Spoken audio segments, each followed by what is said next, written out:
Hello everyone, फिर से एक बार हम लोग आ चुके हैं मेंटल एबिलिटी की क्लास में। आज हम लोग डिस्कशन करेंगे पार्ट थर्ड और पार्ट फर्स्ट और पार्ट सेकंड हम लोग ऑलरेडी डिस्कशन कर चुके हैं। तो मैं आपको बता दूं, तो आज हम लोग पार्ट थर्ड डिस्कशन करने वाले हैं यहाँ पर। और पार्ट थर्ड में मैं पहले भी बता चुका हूँ इस बात को कि 60,000 प्लस वैकेंसीज, कितनी भैया 60,000 प्लस वैकेंसीज जो हैं कांस्टेबल्स की। और अगर मैं बात करूं कि पीओ की 927 वैकेंसी जिसमें ओ लेवल मांग रहा है, उसमें मेंटल एबिलिटी का बहुत बड़ा रोल है। कितना? मेंटल एबिलिटी का बहुत बड़ा रोल है। और मैं आपको बता दूं कि रीजनिंग के साथ और मैथ्स के साथ, दोनों पार्ट्स के साथ मेंटल एबिलिटी के क्वेश्चन आपको देखने को मिलेंगे। किसको देखने को मिलेंगे सर? मेंटल एबिलिटी के दोनों क्वेश्चन देखने को मिलेंगे। तो ध्यान रखना है आपको। अब अगर हम बात करें तो आपको यहां पर इस बात को समझना है कि आपको दोनों क्वेश्चंस देखने को मिलेंगे, मैथ्स के साथ भी और रीजनिंग के साथ भी। और जो क्वेश्चनों की संख्या होगी वो कितनी होगी? 18 से 20 क्वेश्चन आपको देखने को मिलेंगे। कितने क्वेश्चन सर? 18 से 20 क्वेश्चन आपको देखने को मिलेंगे। तो आपको बिल्कुल भी घबराने की जरूरत नहीं है। और आज हम लोग ये डिस्कशन करने वाले हैं मेंटल एबिलिटी का पार्ट थर्ड और पार्ट फर्स्ट और सेकंड ऑलरेडी हम लोग डिस्कशन कर चुके हैं। आप जाकर उन वीडियो को देख सकते हैं। तो चलिए डिस्कशन करते हैं पार्ट थर्ड्स को और देखते हैं कि क्या है पार्ट थर्ड्स। तो चलिए पार्ट थर्ड्स में अगर मैं बात करूं तो सिलेबस मैंने आपको पहले ही बता दिया कि टोटल 13 पार्ट्स हैं। तो 13 पार्ट्स हैं, यानी कि ये 13 चैप्टर नहीं है। तो आपको घबराना नहीं है कि ये 13 चैप्टर हैं, ऐसा कुछ नहीं है। बहुत छोटे छोटे पार्ट्स हैं जिनको हमें आसानी से समझ लेना है। और अगर हम आसानी से इन्हें समझ लेते हैं तो आसानी से ही हम 18 से 20 मार्क्स तक गेन कर सकते हैं मेंटल एबिलिटी के। तो अगर अब हम बात करें तो आपने देखा कि हमारे पास पहला पार्ट जो हम लोगों ने पढ़ा वो जनहित याचिका यानी कि पीआईएल। दूसरा पार्ट सबने कानून एवं शांति व्यवस्था पढ़ा। आज हम लोग तीसरा पार्ट डिस्कस करेंगे सांप्रदायिक सद्भाव का, यानी कि कम्युनिकल ह्यूमैनिटी का। हम लोग यहाँ पर जो है आपके पास हार्मनी का, हम लोग यहाँ पर तीसरा पार्ट डिस्कशन करेंगे यानी कि सांप्रदायिक सद्भाव का। तो चलिए आइए डिस्कशन करना शुरू करते हैं, समय ना बर्बाद करते हुए वीडियो स्टार्ट करते हैं।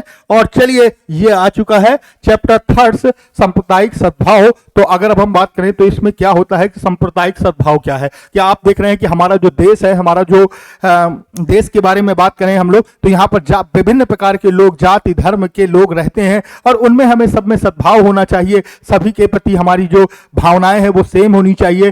कॉन्स्टिट्यूशन भी इसी बात को ध्यान में रखकर बनाया गया है कि यहाँ पर जितने लोग हैं सभी के साथ धर्म की बात हो, सभी के हित की बात हो। ऐसा ना हो कि किसी छोटा वर्ग हो या बड़ा वर्ग हो, सबके लिए बराबर से कॉन्स्टिट्यूशन बनाया गया है। यानी कि हमारे पास कैसा होता है। तो चलिए आइए इसके बारे में थोड़ा डिस्कशन करते हैं। और फिर पीवाईक्यू यानी कि प्रीवियस ईयर क्वेश्चंस और फ्यूचर्स यानी कि जो अपकमिंग एग्जाम्स है, उस अपकमिंग एग्जाम्स में किस तरीके के क्वेश्चन डिस्कशन करने को मिल सकते हैं। तो इन सभी चीजों के बारे में हम लोग बात करेंगे। तो चलिए आइए डिस्कशन करना शुरू करते हैं अपना चैप्टर 3। और चैप्टर 3 आप देख रहे हैं कि यूट्यूब पर भी अगर आप जाएंगे तो इस तरीके के वीडियो आपको देखने को बहुत कम मिलेंगे। और मिलेंगे क्या, है ही नहीं।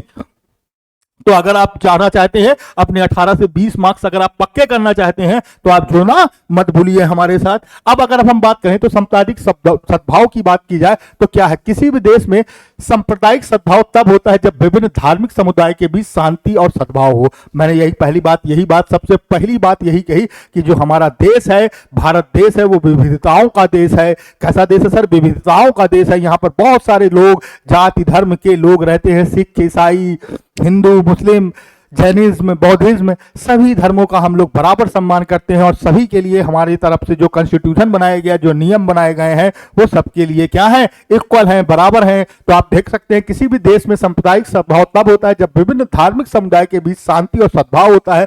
भारत एक विविधतापूर्ण देश है, कई धर्मों का घर है। भारत के संविधान में उल्लेख किया गया है कि भारत एक धर्मनिरपेक्ष देश है, जिसका अर्थ है कि इसके लोग अपनी पसंद के विश्वास के साथ अभ्यास और दावा कर सकते हैं। लोगों को जो पसंद है वो रख सकते हैं। आप कॉन्स्टिट्यूशन में मौलिक अधिकार भी है हमारे पास, और इस बात का हमको ध्यान भी रखना है और ध्यान रखना है। और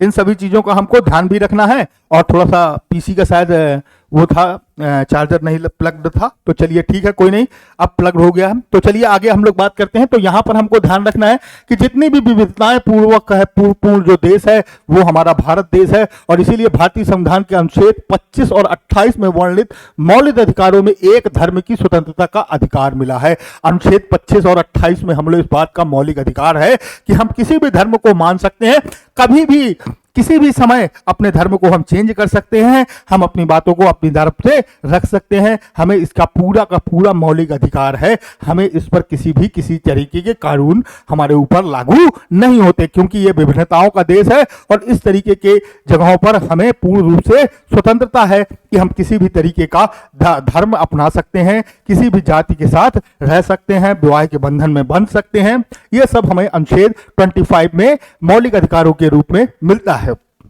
भारतीय संस्कृति का मूल तत्व सामान्यवादी दृष्टिकोण है। यहाँ पर विभिन्न धर्मों और संप्रदाय के लोग मिलजुल कर रहते हैं, कभी कभार इसमें आपसी झड़पें होती रहती हैं। बिल्कुल सही बात है कि कभी कभी ये प्रॉब्लम्स हो जाती हैं कि आपस में लोग लड़ जाते हैं, धर्म को लेकर या जाति को लेकर या समुदाय को लेकर आपस में झगड़े होते रहते हैं, लेकिन इसका ये मतलब नहीं है कि हम कानून के बाहर हैं सर। सामुदायिक सद्भाव नहीं है हमारे देश में, इस तरह की छिटपुट घटनाएं होती रहती हैं, उसके बाद भी आज हम लोग सब लोग मिलकर साथ में रह रहे हैं। लेकिन इन निराश होना उचित नहीं है। लेकिन हाल ही के वर्षों में सांप्रदायिकता जहर बड़ी तेजी से लोगों में फैल रहा है। पहले ऐसा नहीं था, लेकिन अब हाल ही के वर्षों में अगर हम देखें तो जो सांप्रदायिक जहर है वो हम लोगों के अंदर बहुत तेजी के साथ क्या हो रहा है, फैल रहा है। तो हमें इस बात को ध्यान देना है। असहिष्णुता को लेकर पक्ष विपक्ष में काफी घमासान और भारत के विकास के लिए उचित नहीं है। ये जो सारी चीजें हो रही हैं कि अगर हम जाति धर्म के प्रति विवादित होकर आपस में लड़ रहे हैं तो कहीं ना कहीं इससे हमारा विकास रुक रहा है, और जब हमारा विकास रुक रहा है तो वह विकास भारत के विकास के लिए बेहतर नहीं है। इस बात को हमको ध्यान रखना है। अगर भारत को हमें बेहतर बनाना है, विकासशील बनाना है, तो हमें इन सब चीजों से ऊपर उठकर अपने आप को कहीं ना कहीं रखना होगा, ताकि हम बेहतर जीवन जी सकें और बेहतर सांप्रदायिक सद्भाव का एक अच्छा एग्जाम्पल दे सकें। भेदभाव मिटाने की हर संभव कोशिश करने की जरूरत है। भारतीय संस्कृति में असहिष्णुता का स्थान नहीं है। लगता है सांप्रदायिक काफी लो हो गई है। हम किसी भी प्रकार की साजिश का शिकार होने से बचना चाहिए। अगर कोई किसी तरीके का भ्रमित मैसेज या कुछ भी फैला रहा है तो हमें इन सब चीजों से दूर रहना चाहिए। ऐसा कुछ भी बिल्कुल भी इस तरीके की जो चीजें हैं वो कहीं ना कहीं आपराधिक गतिविधियां हैं। अगर कोई इन चीजों को बढ़ावा दे रहा है तो वो आपराधिक गतिविधियों में लिप्त है। इस बात को हमें ध्यान रखना है। तो हमें आपराधिक गतिविधियों से दूर रहना है। और अगर हम बात करें तो भारत धर्मनिरपेक्ष देश है। इसमें सबको अपने अपने धर्म के अनुसार चलने और धर्म का पालन करने की पूरी स्वतंत्रता है। चाहे जैनिज्म हो, चाहे हिंदू हो, चाहे मुस्लिम हो, चाहे सिख हो, चाहे ईसाई हो, कोई भी धर्म का व्यक्ति हो, उसे अपनी अपनी तरीके से पूजा पाठ करने का पूर्ण अधिकार है। उसमें किसी तरीके का कोई चलन नहीं है। विदेशी कूटनीति के चलते कभी कभार भारत में सांप्रदायिक दंगे होते हैं। भारत में मुसलमान, ईसाई, पारसी आदि धर्म के मानने वाले लोग यहाँ पर हैं और इन्होंने भारत के प्रति अपनी निष्ठा बार बार प्रमाणित की है। चाहे वो हिंदू हो, चाहे मुस्लिम हो, हर आदमी भारत का नागरिक है और भारत के नागरिकों को होने के वजह से ही उसने अपनी निष्ठा को इस देश के प्रति हर समय पर कहीं ना कहीं उसको साबित किया है। तो हमें बिल्कुल भी इस तरीके की जो बातें हैं उनसे दूर रहना है और हमेशा अपने जीवन में सांप्रदायिक सद्भाव को वैल्यू देनी है और इसके साथ हमें अपने साथ रखना है। ठीक है, आगे अगर हम बात करें तो अब अगर हम बात करें तो भारतीय राजनीतिक और सामुदायिक सद्भाव में आगे बात करें तो 1976 में भारतीय संविधान 42वें संशोधन के साथ प्रस्तावना संविधान में कहा गया कि भारत एक धर्मनिरपेक्ष देश है और किसी भी अधिकारी राज्य धर्म का पालन नहीं करता। कानून को राज्य और उसकी संस्थाओं के सभी धर्मों को स्वीकार करने और सम्मान करने की आवश्यकता होती है। बिल्कुल साथ है सर, 42वें संशोधन। और कब सर? 1976 में हुआ था और 1976 में हुआ था और इसको में कहा गया है कि धर्मनिरपेक्ष राष्ट्र है और किसी की भी आधिकारिक धर्म का पालन नहीं करता है। कानून को राज्य और उसकी संस्थाओं के सभी को धर्मों को स्वीकार करने की, सम्मान करने की आवश्यकता है। किसी भी नौकरी वर्ग में हम किसी भी जाति धर्म को ज्यादा वैल्यू नहीं दे सकते हैं और कहीं ना कहीं सबको हमें साथ में रखकर चलना होगा। वर्तमान भारतीय राजनीति में देखें तो समझ में आता है कि हमारे राजनेता अपने स्वार्थ सिद्धि के लिए अखिल भारतीय राष्ट्रवाद के सामने एक गंभीर चुनौती उत्पन्न करते हैं। सही बात है, अगर अब हम बात करें तो नेताओं के द्वारा कभी कभार इस तरीके की छुटपुट घटनाएं करी जाती हैं जिससे वो अपनी वोट की राजनीति करते रहते हैं, लेकिन हमें उन सब चीजों से दूर रहना है और अपने आप को ऊपर उठाकर ले जाना है ताकि हम सद्भाव का जीवन जी सकें। आगे देखें, इच्छा शक्ति और भी बहुत सारी चीजें, हिंदू मुस्लिम सिख ईसाई यहाँ भारत सभी है, सभी सद्भाव से ही भारत का विकास संभव है। और ध्यान रखें, चाहे हिंदू हो, चाहे मुस्लिम हो, चाहे सिख हो या ईसाई हो, या भारत में सभी धर्म के लोग होंगे, जब ये साथ में होंगे तभी विकास संभव है। अगर ये साथ में नहीं है तो विकास संभव नहीं है। अगर अलग अलग धर्म के लोग अलग अलग तरीके से अपने आप को अलग अलग करने लगेंगे तो कहीं ना कहीं देश के विकास में खतरा आ जाएगा और ये खतरा बिल्कुल भी बर्दाश्त नहीं करेगा। आगे हम देखें, पहचान है बहुत सारी चीजें, विभिन्न संप्रदाय राष्ट्रवाद के प्रति लोगों को संकीर्ण विचारों की वजह से क्षेत्रवाद और प्रोत्साहन मिलता है। तो जो संकीर्ण मानसिकता के लोग हैं वो कहीं ना कहीं इन सब चीजों पर ज्यादा दिमाग लगाते हैं, लेकिन जो संकीर्ण व्यवस्था नहीं है, इसीलिए कहा गया है कि अगर आपको अपने संकीर्ण दिमाग को बेहतर बनाना है तो उसका सबसे बेहतर तरीका है शिक्षा। अगर आप शिक्षित हैं और आप अगर शिक्षा है तो आपकी जो मानसिकता है, वो जो संकीर्ण मानसिकता है वो खत्म हो जाएगी। शिक्षा के द्वारा ही संकीर्ण मानसिकता को खत्म किया जा सकता है। अगर शिक्षा नहीं है तो संकीर्ण मानसिकता को कभी भी खत्म नहीं किया जा सकता। लिटरेट होना बहुत जरूरी है। अब आगे अगर हम बात करें तो अपने शिक्षा क्षेत्र के प्रति गलत रखना, लेकिन यहाँ पर दो क्षेत्रीय हैं, राज्यों के प्रति घृणा की भावना उमड़ने लगती है और राष्ट्रीय एकता के लिए चुनौती बन जाती है। तो कभी कभी आप देखते हैं सांप्रदायिक दंगे राष्ट्र के माथे पर कलंक की तरह हैं, जो से बहुत सारे कश्मीरी दंगे हो गए।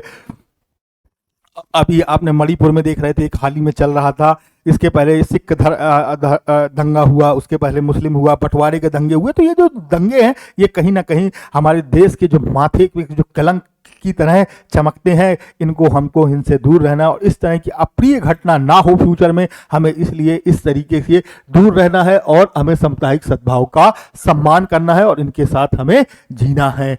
तो आगे अगर हम बात करें तो आप देखते हैं भारतीय अतीत के महत्वपूर्ण दंगे। अब भारतीय अतीत के कुछ महत्वपूर्ण दंगे हो गए थे, तो आपको मैं बता दूं कि मुझे महत्वपूर्ण दंगों की बात की जाए तो अतीत में कई ऐसे उदाहरण जिन्होंने धर्म के नाम पर शांति भंग की। सबसे पहला बात करें तो सर पारसी और मुस्लिम दंगे हुए थे 1851 में, ये बिल्कुल भी सही नहीं थे। अगर मैं बात करूं तो कौन से दंगे हुए थे सर? पारसी और मुस्लिम दंगे हुए कब? 1851 में। और उसके बाद से अगर हम बात करें तो दूसरा दंगा जो हुआ 1857 में भारूच दंगे थे। और उसके बाद से अगर हम बात करें तो पारसी मुस्लिम दंगे हुए 1874 में, सलेम दंगे हुए 1882 में, मापिल दंगे हुए 1921 में, नागपुर दंगे हुए 1927 में, रांची हटिया दंगे हुए 1967 में, गुजरात दंगे हुए 1969 में। गुजरात दंगा आपको भी पता भी होगा, बहुत सारे लोगों ने इस मुद्दे पर बात चलती रहती है। फिर उसके बाद से 1980 में मुरादाबाद का दंगा हो गया, उसको भी ध्यान रखना है। अब आपको ये मुरादाबाद का दंगा, क्योंकि यूपी में हुआ है और यूपी की वैकेंसी है, तो आपको ये ध्यान रखना है कि जो मुरादाबाद के दंगे हैं इसको अपने दिमाग में रखना है कि मुरादाबाद का दंगा कब हुआ था। तो मुरादाबाद के दंगे की बात लिए मैं बता दूं कि मुरादाबाद का जो दंगा था वो कब हुआ था सर? 1980 में। और उसके बाद से भिवंडी दंगे हुए 1984 में और लास्ट में उसके बाद हुआ हैदराबाद दंगा 1990 में। तो ये सब भारतीय अतीत के महत्वपूर्ण दंगे हैं और ये कलंक है हमारे देश के लिए, एक कलंक है। कहां से ये लग गए हमको नहीं पता, लेकिन ये लग गए हैं तो इनको हमें परे करना है, इनको भूलना है, इनसे दूर रहना है और फ्यूचर में ऐसे दंगे ना हो हमें ध्यान रखना है। भागलपुर दंगा 1989, हैदराबाद दंगा 1990, कर्नाटक विरोधी हिंसा 1991, बॉम्बे दंगा 1992, 93, उर्दू विरोधी दंगा 1994, गुजरात दंगा फिर से हुआ 2002 में, जिसे हम लोग गोधरा कांड भी कहते हैं। और उसके बाद बड़ोदरा दंगा हुआ 2006 में, कैनिंग दंगा हुआ 2013 में और मुजफ्फरनगर में दंगा हुआ 2013 में। कुछ इस प्रकार के सांप्रदायिक दंगे उदाहरण जिन्होंने देश में बड़े पैमाने पर विनाश किया है और नागरिकों को बड़ी दहशत दी है। लेकिन अगर हम पूर्व इतिहास को देखकर यह स्पष्ट हो जाता है कि वर्तमान समय में पीढ़ी सांप्रदायिकता का क्या प्रभाव पड़ रहा है, इसका सकारात्मक तथा नकारात्मक पहलू क्या है, वर्तमान में विभिन्न संप्रदाय राष्ट्र के प्रति हमारा दृष्टिकोण किस तरीके का है। तो जो सबसे इंपॉर्टेंट है वो मुरादाबाद दंगा है, ध्यान रखेंगे 1980 में, जो हमारे पास यूपी पुलिस में पूछने की उम्मीद है। कोई भी दंगा पूछ सकता है, आपको ध्यान रखना है। कभी कभी इनके ईयर पूछ लेता है कि ये किस सन में हुए, तो आपको ध्यान रखना है। अगर आप ये ध्यान से समझ रहे हैं तो ये पीपीटी का स्क्रीनशॉट भी ले सकते हैं और इस स्क्रीनशॉट के थ्रू आपको पता ध्यान रहेगा और थोड़ा सा ध्यान रखेंगे कि किस सन में कौन सा दंगा हुआ। आगे अगर हम बात करें तो देश में सांप्रदायिक तनाव के संबंधित कुछ प्रमुख घटनाएं हैं। भारत में सांप्रदायिक हिंसा की स्थिति उत्पन्न करने और उसे प्रोत्साहित करने में विभिन्न सामाजिक, राजनीतिक और आर्थिक और प्रशासनिक कारण सामूहिक रूप से जिम्मेदार है। कोई एक व्यक्ति जिम्मेदार नहीं है, सारे लोग इस चीज के लिए क्या जिम्मेदार है और इन जिम्मेदारियों का हमको उठाना पड़ेगा फायदा। अगर हम इन जिम्मेदारियों को नहीं लेंगे तो कुछ ना कुछ ध्यान रखना है। तो किसी भी दंगे के लिए केवल एक आदमी जिम्मेदार नहीं होता, सारे लोग जिम्मेदार होते हैं, जिसमें से अगर मैं बात करूं तो सामाजिक कारण, राजनीतिक कारण, आर्थिक कारण, प्रशासनिक कारण, बहुत सारे कारण हैं और भी कारण हो सकते हैं जो सांप्रदायिक दंगे या सांप्रदायिक घटनाओं के प्रति क्या हिंसा के प्रति उत्तरदायित्व रखते हैं। इन सामूहिक कारणों के परिणित हमें सांप्रदायिक हिंसा के प्रमुख समय समय पर देखने को मिलती रहती है। देश में सांप्रदायिक हिंसा से संबंधित कुछ घटनाएं इस प्रकार की हैं, जैसे 1947 में क्या हो गया, भारत में विभाजन हो गया। बिल्कुल सही बात है सर। ये जो सांप्रदायिक हिंसा का ही एक कारण था, जिसमें 1947 में भारत को दो भागों में बांट दिया गया। पहले पाकिस्तान, पूर्वी पाकिस्तान और पश्चिमी पाकिस्तान, और भारत 3 पार्ट्स में डिवाइड कर दिया गया। फिर वर्ष 1984 में सिख विरोधी दंगे हो गए। जब इंदिरा गांधी की मृत्यु हो गई तो लोगों ने सिखों को मारना शुरू कर दिया, क्योंकि जो उनके सुरक्षा गार्ड थे वो कहीं ना कहीं सिख थे और उस समय पर इंदिरा गांधी जी हमारी लोकप्रिय नेता थी और उस समय देश की प्रधानमंत्री भी थी, और देश के प्रधानमंत्री की हत्या में किसी सिख का हाथ होने के कारण सिख से लोग भड़क गए और सिख विरोधी दंगे शुरू हो गए। उसी तरीके से वर्ष 1989 में घाटी में कश्मीरी पंडितों का निष्कासन किया जाने लगा। आपने देखा अभी एक कश्मीर फाइल्स करके एक मूवी भी आई थी, उसमें बताया गया कि कैसे कश्मीर में जो ब्राह्मण वर्ग के लोग थे उनको वहां से कश्मीरी पंडितों को निकाला जा रहा था और निकालने के लिए बहुत सारी घटनाएं थी। फिर उसके बाद से 1992 में बाबरी मस्जिद, चलिए बाबरी मस्जिद की बात से अगर ध्यान से समझ लें तो आपने देखा कि अयोध्या का ये बाबरी मस्जिद वाला जो हमारा विवाद था वो पूरी तरीके से खत्म हो गया। और खत्म होने के बाद अगर हम सबसे देखें तो ये जो बाबरी मस्जिद का जो विवाद हुआ है, और ये सबसे बड़ा एग्जाम्पल है सांप्रदायिकता का, कि सांप्रदायिकता हम मानते हैं और हमारे यहाँ सभी लोग खुश थे, चाहे वो हिंदू हो चाहे मुस्लिम हो, सभी लोग इस फैसले से खुश थे कि ये चलिए एक मुद्दा तो था जो हमारा सांप्रदायिक मुद्दा था वो खत्म हो गया और बाबरी मस्जिद विवाद खत्म हो गया। और आप देख रहे हैं कि राम जी का मंदिर अयोध्या में बनने को तैयार है और 22 तारीख को वहां पर मूर्तियों को बैठाया जाएगा और वहां पर बहुत सारे लोग, बहुत बड़े कार्यक्रम को एक स्टार्ट किया जाना है। तो चलिए ध्यान रखेंगे। फिर वर्ष 2002 में गुजरात के दंगे हो गए और उसी तरीके वर्ष 2013 में मुजफ्फरनगर का दंगा। तो ये सारे दंगे हैं जो हमारे काला इतिहास है, लेकिन कहीं ना कहीं अब इनकी चर्चाओं में है। पूछते हैं कि भाई क्या क्या कौन से तनाव थे, तो तनाव के ये मुद्दे थे, तो हमें इन बातों को ध्यान में रखना है, अपने दिमाग में हमेशा फिट रखना है। आगे बात करते हैं सर्वश्रेष्ठ उदाहरण अयोध्या मामला। देखिए मैंने अभी अभी आपको ये बात बताई कि अगर हम बात करें तो सर्वश्रेष्ठ उदाहरण हमारे पास क्या है, अयोध्या मामला। अयोध्या मामला के सुप्रीम कोर्ट को सांप्रदायिक सद्भाव की अनोखी मिसाल मानी जाती है। अब देखिए सांप्रदायिक सद्भाव की जो अनोखी मिसाल, वो मैंने अभी अभी आपको इस बात में बोला कि अयोध्या का मामला जो हमारे पास कब से चल रहा था सर। देखिए मैंने बताया सर कि जो हमारे पास जो था, अभी आपने बताया कि भारत का विभाजन और कश्मीरी पंडित और बाबरी मस्जिद विवाद 1992 से जो चला रहा था, उसका जो सबसे बड़ा एग्जाम्पल्स है वो है अयोध्या मामला। यही अयोध्या मामला था, बाबरी मस्जिद वाला 1992 से चला आ रहा था। बराबर मारधाड़ हो रही थी और कई लोग कुछ कह रहे थे, लेकिन अगर हम बात करें तो सर्वश्रेष्ठ उदाहरण है अयोध्या मामला। रामलला के जो दर्शन अब आप लोग कर पाएंगे और वहां पर पूरा जो ये सांप्रदायिक सद्भाव के जो अनोखी मिसाल है वह निश्चित रूप से एक बड़ा मामला साबित हुआ है। ऐसा प्रतीत हो रहा है कि यहाँ लोगों को सही गलत की परख हो रही है और आम लोग समझ चुके हैं कि कुछ शरारती और मतलबी लोगों के फायदे के लिए धर्म के नाम पर लोगों को भ्रमित करना ही अपना हित देखते हैं। बिल्कुल सही बात है सर। कुछ शरारती लोग बदतमीज लोग, जो मतलबी लोग हैं, अपने फायदे के लिए सिर्फ और सिर्फ इस तरह की घटनाओं को बढ़ावा देते हैं। लेकिन जो सही आदमी होगा, मैंने क्या बताया कि संकीर्ण मानसिकता के लोग, जो शरारती हैं, जिन्होंने शिक्षा की अभाव है, वही ये सारी चीजों पर बढ़ावा देते हैं। लेकिन जो शिक्षित लोग हैं, यानी कि संकीर्ण मानसिकता के लोग हैं नहीं हैं, वह इन सभी चीजों को कभी भी बढ़ावा नहीं देते। इसीलिए मैंने कहा कि संकीर्ण मानसिकता से अगर ऊपर उभर कर जाना है हमको, तो शिक्षित होना पड़ेगा। और शिक्षा ही एक ऐसा जरिया है जो किसी भी छोटे आदमी को बड़ी पहुंच तक पहुंचा सकता है। अगर आप शिक्षित हैं तो आप कहीं पर भी पहुंच सकते हैं। शिक्षा ही आपको आपके स्तर से ऊपर ले जाने की ताकत रखता है। इसके अलावा कोई भी दुनिया की चीज आपको आपके स्तर से ऊपर नहीं उठा सकती। लेकिन शिक्षा एक ऐसी चीज है जो आपको आपके स्तर से कहीं ना कहीं ऊंचा उठाकर रख देगी, आपकी कल्पना से भी परे। तो ध्यान रखना इस बात को। ध्यान रहे कि राम जन्मभूमि का यह मुद्दा कई वर्षों से चला आ रहा है। इस पर राजनीति की रोटियां सेकी जाती रही थी, लेकिन इसे सुप्रीम कोर्ट ने अपने विवेकपूर्ण फैसले से हमेशा के लिए क्या कर दिया, खत्म कर दिया। सर, ये जो रोटियां सेक रही थी राजनीतिक लोग, मुद्दा उठाते थे कि, और इन सभी मुद्दों को क्या किया गया, हटाया गया। और हटाने के लिए उन्होंने सुप्रीम कोर्ट का फैसले को सम्मान किया, और सुप्रीम कोर्ट ने अपने विवेकपूर्ण फैसले से इस मुद्दे को हमेशा के लिए क्या कर दिया, खत्म कर दिया। तो आगे हम बात करते हैं सांप्रदायिक सद्भाव की महत्वपूर्ण तथ्य क्या है। तो धर्म निरपेक्षता विचारधारा हमारे संविधान में मौजूद कई सिद्धांतों में से एक है।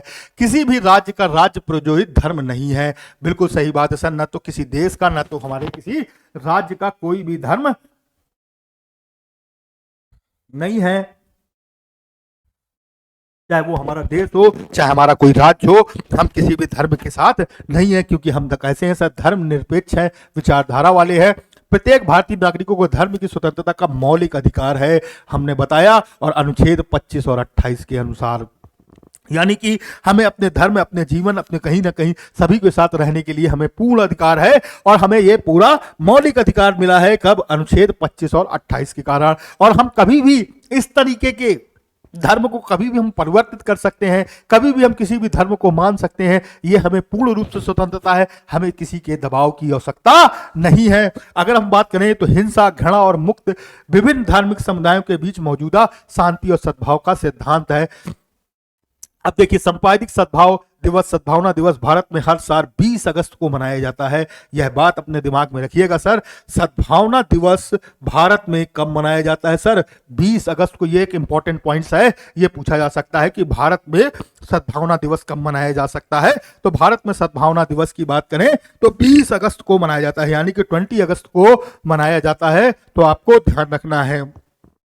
अब आगे अगर हम लोग बात करें तो चलिए आगे बढ़ते हैं। भारत में अपने पूरे इतिहास में सांप्रदायिक असमंजस में कई उदाहरण देखे हैं, जैसे कुछ मुसलमानों और पारसियों के बीच 1857 के भारूच दंगे, 1984 के सिख समुदाय पर निर्देशित सिख विरोधी दंगे, 1992-93 में बॉम्बे दंगे, बाबरी मस्जिद के विध्वंस की प्रतिक्रिया थी, जो भारत में एक बहुत विवादास्पद मुद्दा था, जिसे लगभग 900 लोग मारे गए थे। और इन दंगों के बाद बॉम्बे में बम विस्फोट हुए। 2002 के गुजरात दंगे, बाबरी मस्जिद के विध्वंस में गोधरा ट्रेन को जलाने के कारण भारत के खराब दंगों में से एक है, जिसमें कई भारतीय हिंदुओं और मुसलमानों की मृत्यु हुई। सर, दंगे में कोई दंगा जब होता है ना, तो सर न हिंदू देखता, न मुसलमान देखता, सब मरते हैं सर, न बच्चा देखता, न बूढ़ा देखता। इसीलिए सांप्रदायिक सद्भाव की भावना रखनी चाहिए। अगर आप नहीं रख रहे हैं तो कहीं ना कहीं नुकसान है सर। याद रखिए सर, ये सही बात है कि आंख के बदले अगर आंख की बात करेंगे तो पूरा देश अंधा हो जाएगा। और हमें कभी भी आंख के बदले आंख की बात नहीं करनी चाहिए। हमेशा सद्भाव, अहिंसा की बातें करनी चाहिए, सद्भाव की बात करनी चाहिए। भारत में हाल में सांप्रदायिक 2013 में मुजफ्फरनगर दंगे और 2020 के दिल्ली के दंगे थे। और हमारे देश में सांप्रदायिक सद्भाव जरूरी है, और प्रत्येक नागरिक को अपनी पसंद का धर्म का पालन करने की अधिकार है, और असहिष्णुता है, और इसे अधिकार के लिए खतरा है। समानता स्वीकृति के साथ सांप्रदायिक सद्भाव को शामिल करती है। तो मैं बार बार आपको यही बात बता रहा हूं कि सांप्रदायिक सद्भाव का मतलब है कि सभी जाति धर्म के लोग अपने विवेकपूर्ण, अपने मन से कहीं पर भी किसी भी धर्म के साथ जुड़ सकते हैं। अब देखिए, यहां पर अगर हम बात करें तो कुछ क्वेश्चन है जो पीवाई की है, प्रीवियस ईयर क्वेश्चन है, और अभी हम लोग यहां पर डिस्कस करेंगे सद्भाव का अर्थ क्या है। पहला तो सद्भाव के अर्थ की बात की जाए तो अभी हम लोगों ने डिस्कशन किया था कि जो सद्भाव का अर्थ है उसका मतलब क्या होगा, तो आप लोगों को बताना है सद्भाव का मतलब क्या होता है। तो चलिए ध्यान से बताते जाएंगे और बताइए। पहला क्वेश्चन आपकी स्क्रीन पर आ चुका है और जल्दी से फटाफट आंसर दीजिए कि क्या होगा इसका आंसर।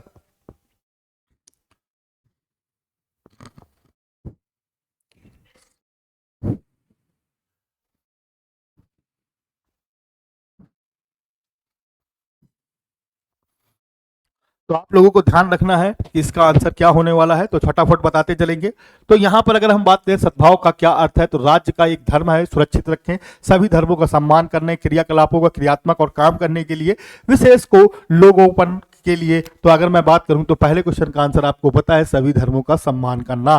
तो अगर हम सद्भाव का अर्थ की बात करें तो बहुत बेसिक सा छोटा सा टॉपिक था, बहुत बड़ा टॉपिक नहीं था। मैंने वैसे ही बताया कि जो 13 टॉपिक्स हैं वो बहुत बड़े नहीं है, कुछ टॉपिक्स बड़े हैं और कुछ टॉपिक्स छोटे हैं। तो अगर हम 3 4 5 घंटे अपने जीवन के दे देते हैं तो हमें पता है कि हम यूपी पुलिस की 60,000 प्लस वैकेंसीज प्लस 927 यूपीएसआई और एएसआई और एसआई की वैकेंसीज में अच्छा स्कोर कर सकते हैं 18 से 20 मार्क्स, क्योंकि आपको मैं कई बार बता चुका हूं कि यह रीजनिंग में भी आएगा और इंग्लिश में, मैथ्स में भी आएगा और हिंदी और जीएस, ये सारे सब्जेक्ट्स हैं आपके और आसानी से आप जॉब पर पा सकते हैं। अच्छा स्कोर करने के लिए अच्छा सब्जेक्ट्स है। भारत में धर्मनिरपेक्षता के संदर्भ में निम्नलिखित में से कौन सा गलत है, तो अगर मैं आपको बता दूं तो यहां पर बताना है कि भारत में धर्मनिरपेक्षता के संदर्भ में निम्नलिखित में से कौन सा गलत है। तो भारतीय राज्य एक विशेष धर्म के वर्चस्व को रोकने के लिए विभिन्न तरीकों से काम करता है, तो यह बिल्कुल भी सही नहीं है। भारतीय राज्य धार्मिक मामलों में हस्तक्षेप नहीं करता, यह बिल्कुल सही बात है कि जो भारतीय राज्य है या भारतीय देश है, हमारा भारत देश है, वो धार्मिक मामलों में कभी भी हस्तक्षेप नहीं करता। भारतीय राज्य एक धार्मिक समूह द्वारा शासित नहीं है, यह बात सही नहीं है। और एक धार्मिक समूह को दूसरे पर हावी होने से रोकने के लिए भारतीय राज्य और गैर हस्तक्षेपी रणनीति अपनाता है, यह भी बात बिल्कुल भी सही है। तो अगर अब हम बात करें तो विशेष धर्म के वर्चस्व को रोक, तो अब आपसे क्या पूछा था कौन सा गलत है, तो अगर हम बात करें तो गलत वाला ऑप्शन कौन सा होगा, बी, कि भारतीय राज्य धार्मिक मामलों में हस्तक्षेप नहीं करता। बाकी सभी चीजों में आपने देखा होगा भारतीय राज्य में एक विशेष धर्म का वर्चस्व को रोकने के लिए विभिन्न तरीकों से काम कर सकता है। किसी भी धर्म का वर्चस्व न होने पाए इस बात पर हमारा भारत देश ध्यान रखता है। दूसरा, भारतीय राज्य एक धार्मिक समूह द्वारा शासित नहीं है, तो बिल्कुल सही बात है, भारतीय राज्य एक धार्मिक समूह द्वारा शासित नहीं है। भारत में सभी धर्म है, सभी सद्भाव के साथ रहते हैं। और तीसरा पॉइंट था, एक धार्मिक समूह को दूसरे पर हावी होने से रोकने के लिए भारतीय राज्य गैर हस्तक्षेपी रणनीति अपनाता है। बिल्कुल सही बात है कि अगर एक धर्म दूसरे धर्म पर हावी हो रहा है तो निश्चित रूप से उसमें इंटरफेयर होगा, लेकिन भारतीय राज्य धार्मिक मामलों में हस्तक्षेप नहीं करता, यह बात बिल्कुल भी सही नहीं है। तो चलिए आइए जानते हैं तीसरा क्वेश्चन क्या होगा। धर्म को कभी राजनीति से अलग नहीं किया जा सकता, यह कथन किसने कहा है, तो बिल्कुल सही बात है, बहुत बढ़िया बात है कि धर्म को कभी भी राजनीति से अलग नहीं किया जा सकता। तो यह जो कथन थे कि धर्म को कभी भी राजनीति से अलग नहीं किया जा सकता, यह कथन थे महात्मा गांधी जी के कि धर्म और राजनीति आपस में एक दूसरे से जुड़ी रहेंगी और यह कभी भी अलग नहीं हो सकती। अब अगला बात देखते हैं क्वेश्चन नंबर 3 के बाद 4 में, भारत में राज्य का अधिकारी धर्म क्या है।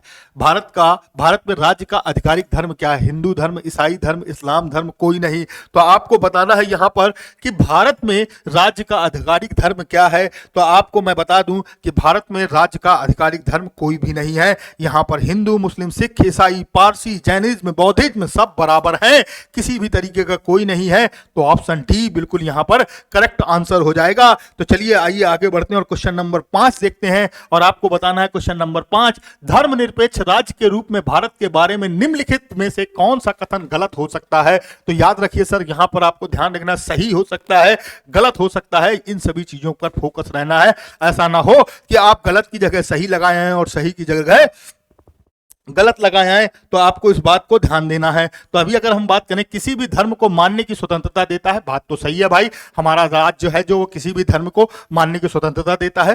कोई आधिकारिक धर्म नहीं है, यह भी बात बिल्कुल सही है 110%। धार्मिक आधार पर भेदभाव का निषेध करता है, बिल्कुल सही बात है सर। हमारे यहाँ धार्मिक के आधार पर भेदभाव निषेध है। बिल्कुल धर्म के कारण हम किसी पर किसी तरीके का भेदभाव नहीं लगा सकते, बिल्कुल सही बात है। चौथा, यह धार्मिक अल्पसंख्यकों के लिए सीटें आरक्षित करता है, यह बिल्कुल सही बात नहीं है, यह बिल्कुल सही बात नहीं है। तो ऑप्शन डी, हमारे यहाँ किसी भी माना गया कि धर्म को मानते नहीं है तो हम किसी को ना बढ़ावा देते हैं ना किसी को हम कमजोर करते हैं, इसीलिए हमने किसी तरीके की कोई भी सीटें आरक्षित नहीं की हैं धर्म के लिए।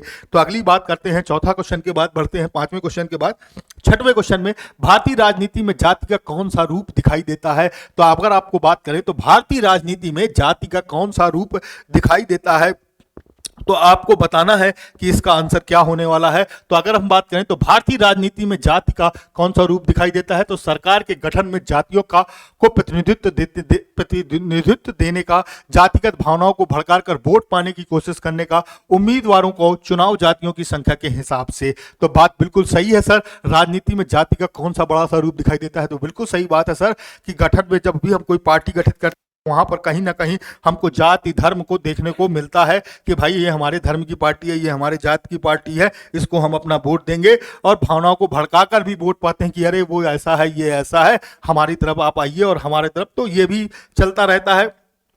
उम्मीदवारों का चुनाव जातियों की संख्या के हिसाब से भी होता है, बिल्कुल सही बात है। तो यहां पर हम ऑप्शंस डी लगा देंगे और यह बिल्कुल सही होगा। तो चलिए आइए आगे बढ़ते हैं और क्वेश्चन नंबर 7 देखते हैं। इसमें से कौन सा सामुदायिक के क्रूप रूप के बारे में सत्य है। तो यानी कि क्रूप मतलब खराब रूप की बात की जाए तो कौन सा है, तो सामुदायिक हिंसा, दंगे, नरसंहार, उपरोक्त सभी। तो अगर मैं बात करूं तो सामुदायिकता के खिलाफ सभी लोग बात करते हैं, यानी कि सामुदायिक हिंसा है तो भी सही है, दंगे कर रहे हो तो भी सही है, नरसंहार हो रहा है तो ये भी सही है। तो यहां पर भी ऑप्शन डी होगा, यानी कि उपरोक्त सभी सही हो जाएंगे। तो उम्मीद है कि यहां तक सबको क्लियर हुआ होगा। तो चलिए 7 क्वेश्चन के बाद आगे बढ़ते हैं और क्वेश्चन नंबर 8 देखते हैं। और क्वेश्चन नंबर 8 में देखते हैं कि हमारे पास क्या आंसर है। इनमें से कौन सा मामला पारिवारिक कानून से संबंधित है। तो अगर हम बात करें तो विवाह और तलाक, दत्तक ग्रहण, वंशानुगत। तो अगर हम बात करें तो आपने देखा पारिवारिक कानून यानी कि जो फैमिली लॉ होता है, उस फैमिली लॉ की अगर हम बात करें तो यहां पर आप देख रहे हैं कि विवाह और तलाक किसके अंतर्गत आएगा सर, पारिवारिक कानून के अंतर्गत ही आएगा। दत्तक ग्रहण करना यानी कि किसी भी पुत्र को हमें गोद ले रहे हैं या किसी को भी हम कुछ कर रहे हैं तो भी ये किसके अंतर्गत आएगा सर, पारिवारिक कानून के अंतर्गत आएगा। वंशानुक्रम के अगर हम किसी वंश के ऊपर उसको अपनी जायदाद दे रहे हैं या दे रहे हैं तो ये भी सब हमारे पास किसके आएगा, पारिवारिक कानून आएगा। तो यहां पर भी ऑप्शन डी हो जाएगा, यानी कि उपरोक्त सभी हो जाएगा। तो ध्यान रखना है। क्वेश्चन नंबर 9 है, राजनीति में सांप्रदायिकता का कौन सा रूप लेता है। तो धार्मिक पूर्वाग्रहों की तरह हर रोज मान्यताओं में किसी के अपने धार्मिक समुदाय के राजनीतिक प्रभुत्व की खोज में धार्मिक आधार पर राजनीति गोलाबंदी करने के लिए उपरोक्त सभी। तो अगर हम बात करें तो यहां पर अगर हमसे बात की जा रही है तो क्या कहा जा रहा है, राजनीति में सांप्रदायिकता का कौन सा रूप लेता है, धार्मिक पूर्वाग्रहों को हर तरह से रोज मान्यताओं में, बात सही है। फिर किसी भी अपने धार्मिक समुदाय के राजनीतिक प्रभुत्व की खोज करने में, बिल्कुल सही है। धार्मिक आधार पर राजनीतिक गोलाबंदी करने में, यह भी बिल्कुल सही है। धर्म के आधार पर लोग अपने अपने जाति के आधार पर अपने अपने लोगों को जोड़ते हैं तो ये गोलाबंदी होती रहती है और ये सारी की सारी बातें आपस में सही है। तो यानी कि यहां पर ऑप्शन डी बिल्कुल सही हो जाएगा और डी बिल्कुल करेक्ट आंसर हो जाएगा। तो चलिए आगे देखते हैं 9 के बाद 10वें नंबर का क्वेश्चन। तो जाति व्यवस्था के टूटने के लिए इनमें से कौन सा कारक है जिम्मेदार है। तो जाति व्यवस्था को अगर हमें तोड़ना है तो हमारे लिए कौन सा जो कारण है वो जिम्मेदार होगा। तो बड़े पैमाने पर शहरीकरण, इससे कभी भी जाति व्यवस्था खत्म नहीं होगी। साक्षरता और शिक्षा का विकास और व्यवसायिक गतिशीलता। तो अगर मैं बात कर रहा हूं यहां पर तो यहां पर क्या होना चाहिए बताएंगे सारे लोग, क्या होना चाहिए भाई, बड़े पैमाने पर शहरीकरण, साक्षरता और शिक्षा का विकास, व्यवसायिक गतिशीलता और उपरोक्त सभी। अगर अब हम बात करें तो यहां पर आप देख रहे हैं कि अगर हमारे पास जाति व्यवस्था को खत्म करना है तो कहीं ना कहीं शहरीकरण बनाना होगा। आप देख रहे हैं कि गांव में अभी भी जाति व्यवस्था चलती रहती है कि दूसरे जाति धर्म से शादी नहीं कर सकते या कुछ भी है, बहुत सारी चीजें हैं, लेकिन शहरों में ये सारी चीजें प्रचलन में धीरे धीरे क्या हो रही हैं, कम हो रही हैं। साक्षरता और शिक्षा का विकास, तो बिल्कुल सही बात है सर, मैंने पहले भी बताया कि संकीर्ण मानसिकता को खत्म करने का जो सबसे बड़ा इलाज है वो है शिक्षा। और शिक्षा एक ऐसी चीज है जो आपको कहीं पर भी लेकर जा सकती है। अगर आप बिल्कुल नीचे हैं अंबेडकर साहब ने यह बात कहा है कि आप कितने भी नीचे हैं, लेकिन अगर आप शिक्षित हैं, आपने शिक्षा प्राप्त की है, तो आप अपने स्तर से बहुत ज्यादा ऊपर जा सकते हैं। तो निश्चित रूप से शिक्षा जाति व्यवस्था को खत्म करने का सबसे बढ़िया चीज है। और व्यवसायिक गतिशीलता, व्यापार में किसी जाति धर्म का नहीं होता। मान लीजिए आपने कोई शॉप खोल ली, तो वहां पर किस धर्म के लोग आ रहे हैं आपको इससे कोई मतलब नहीं है, कोई भी धर्म जाति का लोग आए, आपको बस अपने इनकम से मतलब है। तो ये सारी तीनों चीजें हैं, ये कहीं ना कहीं जाति व्यवस्था को तोड़ सकती हैं, यानी कि जाति व्यवस्था को खत्म कर सकती हैं। इसीलिए यहां पर भी जो ऑप्शन होगा वो ऑप्शन डी हो जाएगा। तो उम्मीद है कि यहां तक सबको समझ में आया होगा बहुत अच्छे से। तो चलिए आगे बढ़ते हैं 11 नंबर क्वेश्चन में और देखते हैं कि क्या है क्वेश्चन नंबर। सांप्रदायिक राजनीति में क्या तात्पर्य है? राजनीति में विभिन्न समुदायों की भागीदारी, जब राज्य शक्ति का उपयोग बाकी समूहों में एक धार्मिक समूह के वर्चस्व को स्थापित करने के लिए किया जाता है। साम्यवादी सरकार और उपरोक्त सभी। तो अगर मैं बात करूं तो यहां पर 11 नंबर का क्वेश्चन है और आपको बताना है कि ये कौन सा सही होगा और कौन सा गलत होगा। तो बहुत बढ़िया आपको बता दूं, तो यहां पर जब राज्य शक्ति का उपयोग बाकी समूहों में एक धार्मिक समूह के वर्चस्व को स्थापित करने के लिए किया जाता है, तो निश्चित रूप से यहां पर जो ऑप्शन बी होगा वो बिल्कुल करेक्ट होगा और ऑप्शन बी बिल्कुल भी करेक्ट आंसर है। तो यहां पर किसी भी तरीके का कोई भी दबाव नहीं बनाना है। अब आगे चलिए 11 नंबर के बाद क्वेश्चन नंबर 12 में पहुंचते हैं और देखते हैं ये सारे के सारे क्वेश्चन सर PYQ क्यों है, यानी कि प्रीवियस ईयर क्वेश्चन है। और कुछ क्वेश्चन ऐसे भी हैं जो मैंने डिजाइन किए हैं ताकि मुझे लगता है कि इस तरीके के क्वेश्चन एग्जाम्स के पॉइंट ऑफ व्यू से पूछे जा सकते हैं। और आप अगर वीडियो देख रहे हैं तो मैंने आपको बताया कि हर एक टॉपिक बहुत ज्यादा बड़ा नहीं है, बहुत ज्यादा बड़े टॉपिक नहीं है, छोटे छोटे टॉपिक हैं और इन छोटे छोटे टॉपिकों की मदद से आप अच्छे खासे मार्क्स गेन कर सकते हैं, 18 से 20 मार्क्स, यानी कि मेंटल एबिलिटी यानी कि मानसिक अभियोक्ता के थ्रू जो मैथ्स में भी आपके पास क्वेश्चन पूछे जाएंगे और रीजनिंग के साथ भी क्वेश्चन पूछे जाएंगे। तो इन सभी देशों में किसी आधिकारिक धर्म है तो श्रीलंका, पाकिस्तान, इंग्लैंड और उपरोक्त सभी। तो अगर आपको बात करें तो यहां पर आपको बताना है कि आंसर क्या होने वाला है।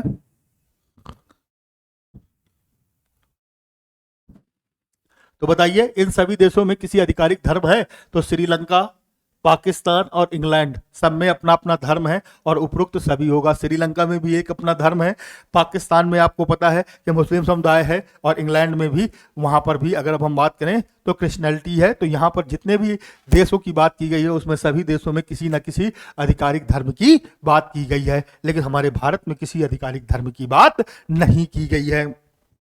आगे बात करेंगे BR अम्बेडकर और महात्मा गांधी के मध्य 1932 में स्थापित पूना समझौते का प्रावधान क्या था? बहुत बढ़िया क्वेश्चन आपको पूछने की बात की जाएगी और आपको बताना है यहां पर कि क्या है।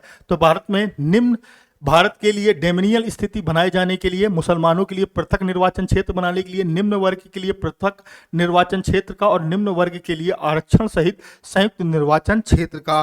तो आप बता सकते हैं कि सर जो BR अम्बेडकर और महात्मा गांधी के बीच 1932 में से हस्ताक्षरित पूरा समझौता हुआ था, उसके लिए आपको बताना है कि 4 में से कौन सा ऑप्शन बेहतर है और कौन सा है। अगर आपने कभी पढ़ा होगा कि पूना समझौता क्या है तो आप आसानी से अपना आंसर दे सकते हैं और बताएंगे कि इसका आंसर सही क्या होगा।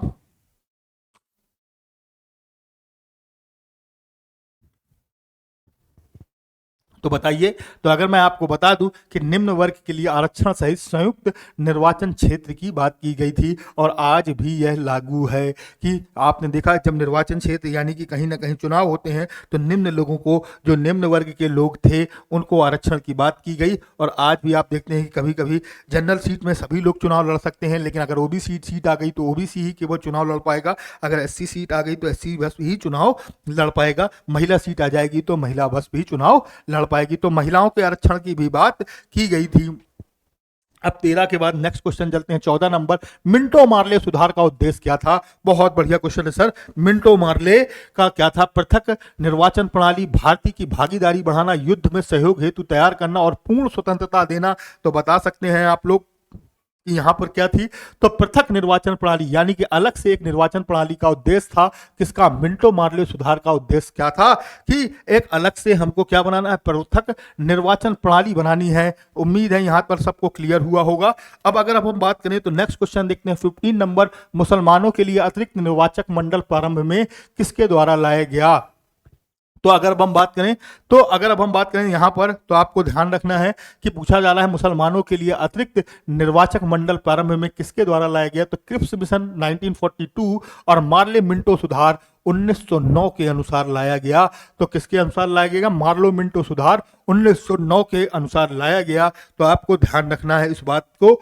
अब अगर हम बात करें तो नेक्स्ट क्वेश्चन की, क्वेश्चन नंबर 16, 1909 में इंडिया कैसिल एक्ट में किस बात की व्यवस्था की गई थी? तो 1909 में इंडिया कैसिल एक्ट में किस बात की गई थी? तो आपको मैं बता दूं कि यहाँ पर जो बात की गई वो निश्चित रूप से जो की गई है वो किसकी गई है? सांप्रदायिक प्रतिनिधित्व की। तो हमने अभी तक जो भी चीज़ें पढ़ी तो साम्प्रदायिक सद्भाव की पढ़ी थी, तो आपको इस क्वेश्चन में ज़्यादा सोचने की भी जरूरत नहीं थी, डायरेक्ट सांप्रदायिक एक प्रतिनिधित्व की बात की गई होगी, क्योंकि अभी तक हम लोग पूरा का पूरा उसी का ब्यौरा पढ़ रहे थे और पूरा का पूरा ब्यौरा कहीं ना कहीं उसी का दे रहे थे। तो इन सभी चीज़ों के लिए हमको ऑप्शन बी टिक कर देना कोई बहुत बड़ा काम नहीं लग रहा है। तो उम्मीद है यहाँ तक सबको बहुत अच्छे से समझ में आया होगा और आज की क्लास को हम लोग यहीं पर समाप्त करते हैं। तो मैं आपको बता दूं कि आज हम लोगों ने तीसरा पार्ट्स पढ़ा मेंटल एबिलिटी का, और मेंटल एबिलिटी का जो हमने तीसरा पार्ट्स पढ़ा, मैं आपको बार बार ये बात याद दिला रहा हूं कि पूरे यूट्यूब पर अगर आप कहीं भी देखेंगे तो आपको इस तरीके के वीडियो नहीं मिलेंगे,